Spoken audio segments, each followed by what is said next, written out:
What is the true nature of reality? And what is the connection between consciousness and spirit? What kind of a world will we live in when there is a total fusion of science and religion? The Bigger Questions series addresses these most fundamental of questions with the help and guidance of some of the scientific community's most brilliant thinkers.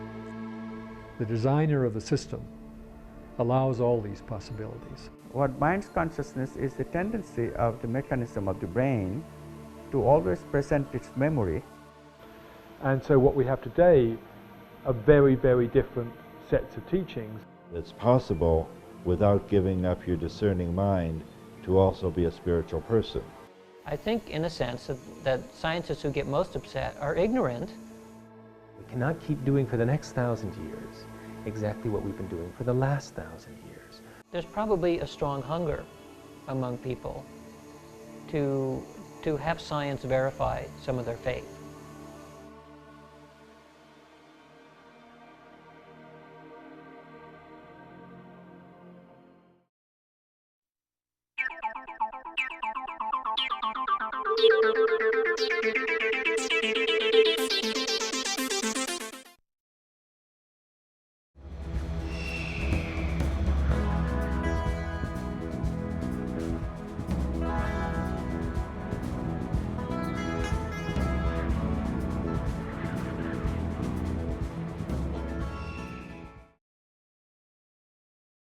Martin, let's say you've done a lot of other work in the realms of health and fitness that I guess your Nomadic series that you developed and your Healthy Hands series. Let's talk a little bit about some of the other things that you've done.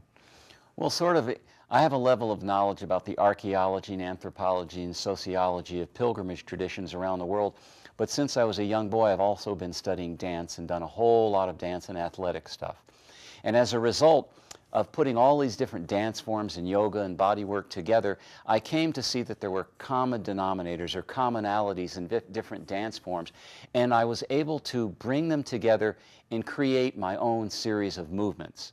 And so I've got something called nomadics, and if you look at the word, I just took like X off of the end of calisthenics and isometrics and those. I took the X and I put it on the end of the word nomad because I'm kind of a nomad. So these are exercises for nomads, nomadics.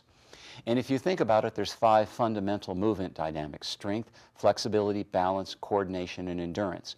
And I often say to people, any exercise you can do in the most well-equipped gym in the world, I can do standing right there. If you know how to use your body appropriately and perfectly, anything you can do in a gym, I can do without any equipment right there on the floor.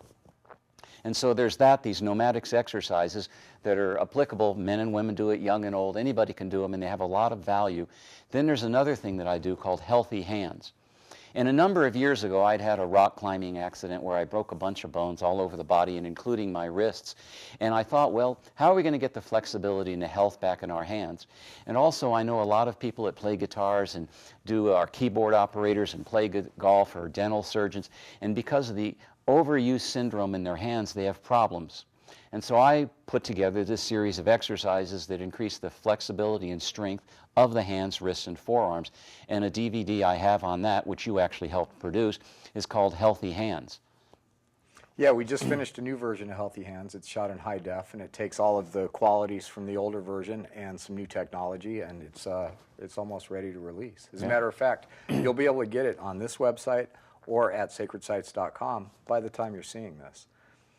So Martin, I mean, it's a whole life of just incredible accomplishment, incredible stories, incredible work.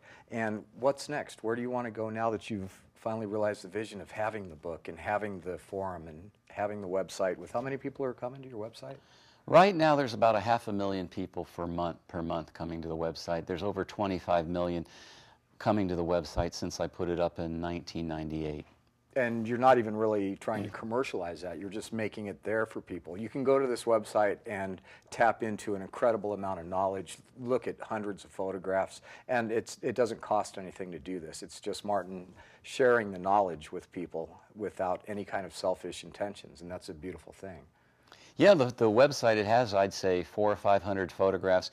It has the most complete bibliography of information, of sources on this subject ever assembled in any language of the world. It's got the best selection of maps showing the location of sacred sites or pilgrimage shrines all over the world. All this beautiful text I've written. There's 2 books that I have on the website. But you ask, well, where am I going to go from now with this information? And it makes me think of something that Joseph Campbell talked about, the hero's journey, that there's actually 4 stages to the hero's quest. And the first one is you leave, you depart from that which is comfortable, your language group, where you live, the people you know, and you go out on a journey into the unknown. And then you arrive at a sacred place or the feet of a teacher, and you receive some teaching, some knowledge, and then you take that information back to your people. So I've done that. I left that which was known. I went off on a long journey. I gathered information. Now I'm bringing it back to the world to share with people, to help bring peace on this planet and to help protect the environment. The title of my book, Sacred Earth, Places of Peace and Power, not only is it a tome, an archive of sacred sites all over the world, but what it is a very, very strong sort of plea to people to take care of this earth. And if you think about it, I'm wearing the earth. We're sitting on the earth. We're breathing the earth. I drove here in the earth. Every single thing that we human beings experience is a gift from the earth to us. So what I say to people back is, how can you say thank you to the earth for this extraordinary opportunity you have called human life? And so that's what my life is really about, is saying thank you to the earth and trying to say it in such a way that other people hear it and they get inspired themselves to say thank you more through their own lives. And people don't have to go to the sacred sites like I've done. Anything one does, if it's done with goodness and beauty and with an intention of, I want to help make life on this planet better for people, that's service, that's wonderful. That's a fantastic intention, and that's very well put. If you want to learn more about Martin's work, visit sacredsites.com. And also, if you're interested in helping to support this work, there's some wonderful products that you can take a look at, also available at sacredsites.com. And more about Martin, more about his work will be available there too. We couldn't even begin to cover the scope of what this man has accomplished. So Martin, thank you. Thank you very much. Really, Ron, thank you.